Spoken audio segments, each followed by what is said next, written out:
Olá, aqui é o César Brode de novo, diretor do desenvolvimento regional do Linux Professional Institute, o LPI, para o Brasil. O LPI estará presente no 17º Fórum Internacional de Software Livre, que acontece no mês de julho aqui em Porto Alegre, então fiquem antenados aí para a programação, porque inclusive teremos provas de certificação com preço promocional. Eu tinha contado antes, nos dois vídeos anteriores, da minha relação com o Fred Brooks, de como esses livros do Fred Brooks, o Mítico Homem-Mês e o Projeto do Projeto, acabaram chegando às minhas mãos, como eu me tornei amigo do Fred Brooks e contei mais algumas historinhas. Hoje eu quero contar a história de uma outra pessoa que eu conheci, o Peter Salus. O Peter Salus eu conheci no Annual Linux Showcase. Se eu não me engano, o ano foi 2002.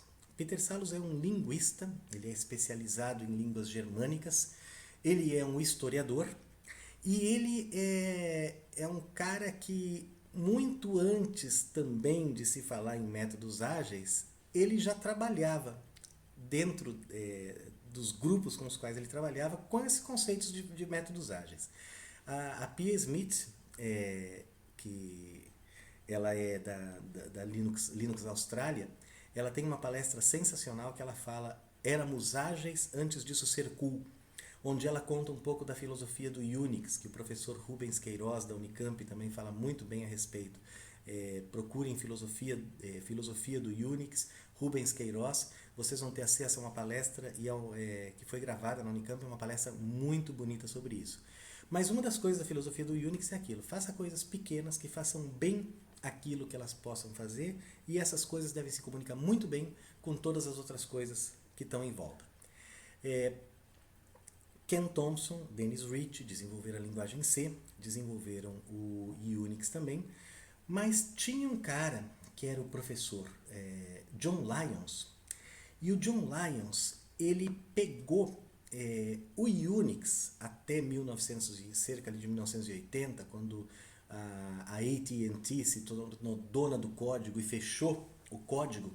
Até então o Unix era assim, não se falava muito naquela época, não se conceituava muito o que era o software livre, que foi uma coisa que o Richard Stallman, junto com a Free Software Foundation, acabou fazendo muito bem depois.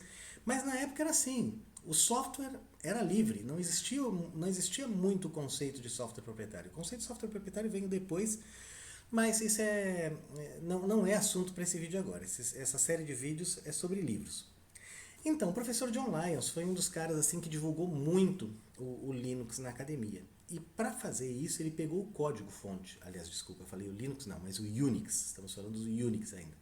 Ele pegou o código-fonte do Unix, escreveu na listagem do código-fonte do Unix uma série de comentários para facilitar que os estudantes entendessem. Então, tem alguns lugares, inclusive, que dá para ver comentários.